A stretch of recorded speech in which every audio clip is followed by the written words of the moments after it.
ازيكم عاملين ايه؟ وحشتوني. اللهم صل وسلم وبارك على سيدنا محمد وعلى اله وصحبه اجمعين. النهارده يا جماعه نعمل وصفه الغلابه، زي ما بيقولوا كده، ده كباب الغلابه. الكباب بتاع الغلابه ريحه وطعم. بصوا، اكله تحفه وتوفير في نفس الوقت، ريحه وطعم وتوفير. شايفين الجمال؟ والله العظيم جمال وريحه في حته تانية. ده كباب الغلابه بقى. شايفين الجمال؟ حطوا لايك واكتبوا لي كومنت حلو من قلبكم. ان شاء الله الفيديو يعجبكم وتكتبوا لي كومنت حلو من قلبكم. ده برضو كبد وقوانص بس من غير اي حاجه. تعالي كده بقى اوريكي هنعمل ايه في الكبد والقوانص اللي معانا دي. معانا كيلو كبد وقوانص، كيلو من الكبد على القوانص. طيب عشان ننضفها هنعمل ايه يا ناهد؟ هنحط معلقه ملح صغيره كده زي ما انتوا شايفين. والمكون بقى اللي هيودي النظافه بتاعتها في حته تانية، مش عشان انا بحبها، لا، عشان هي هتودي الريحة في حتة تانية والنظافة في حتة تانية، وهتضيع الزفارة جدا. معلقة قهوة، ايوه زي ما سمعتي كده بالظبط، معلقة قهوة على الكبد والقوانص هتودي الطعم والريحة في حتة تانية، ولا هتشمي ريحة زفارة. وهتنضفيها وتدعكي بايدك كده، بس مش تدعكي انك تهريها ولا تفركيها، لا، بايدك بالراحة بالراحة تدخلي الملح والقهوة فيها. وبعدين ايوه كده كويس، تمام. ونحطها في ميه لمده من 10 لربع ساعه كده ان شاء الله. خلاص، تدعكي فيها بالراحه، ما تهرسيهاش بايدك، بالراحه، دعك بالراحه، دعك بالراحه. تمام. تمام لحد كده نحطها بقى في ميه من الحنفيه وننقعها في الميه لمده ربع ساعه.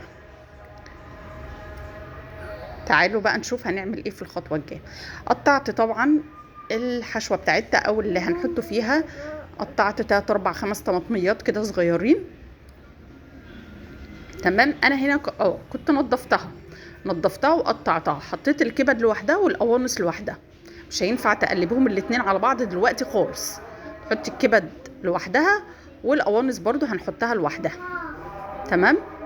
تمام. لا ما تاخدوش بالكم، معلش. هنا كنت حطيت الكبد على النار. معلش على التصوير يا جماعه.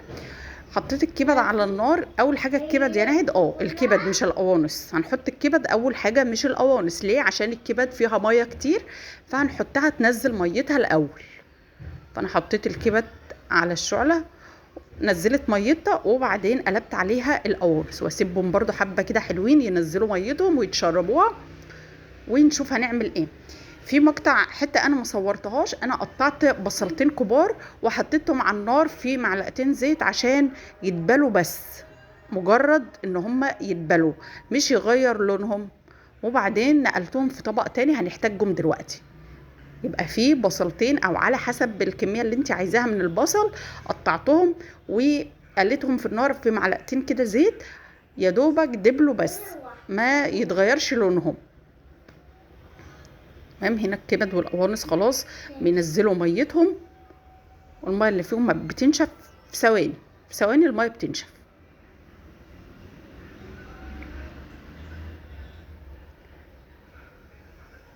تمام.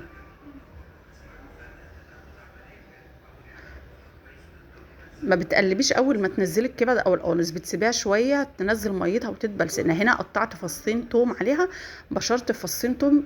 طبعا انتوا عارفين بيودي الطعم في حته تانية. فصين توم، لازم فصين توم على الكبد والقوانص او على الكبده بس. فصين توم.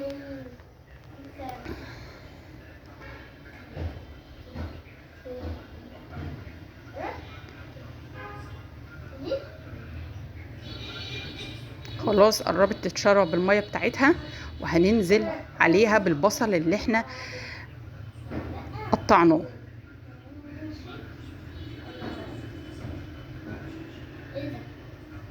النار متوسطه يا جماعه، مش عاليه قوي، بس هي اللي باينه كده.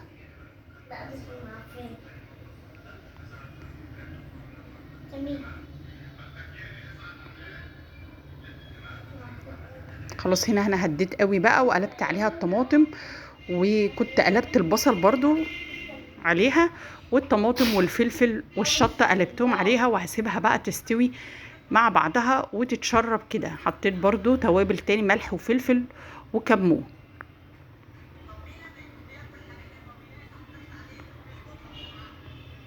في مقطع يا جماعه اتحذف والله غصب عني، هو بتاع تقطيع البصل، وقليته في معلقتين زيت كده، قليتهم على النار. خلاص هنا كان الكبده والقوانص استووا. شايفين والله العظيم طعم خطير وطعم خرافه والريحه في حته تانية. ده بقى اسمه كباب الغلابه. يعني ب 100 جنيه كبد وقوانص، ولا على حسب الكميه والافراد اللي عندك، هتجيبي ب 50، تجيبي ب 70، تجيبي ب 100، وتعملي له باحلى كباب كبد وقوانص. تاكليها في عيش بلدي كده تحفه، او في عيش فينو زي ما تحبي، مع قرن شطه كده مولع، طعم حكايه. اكتبوا لي تعليق حلو من قلبكم.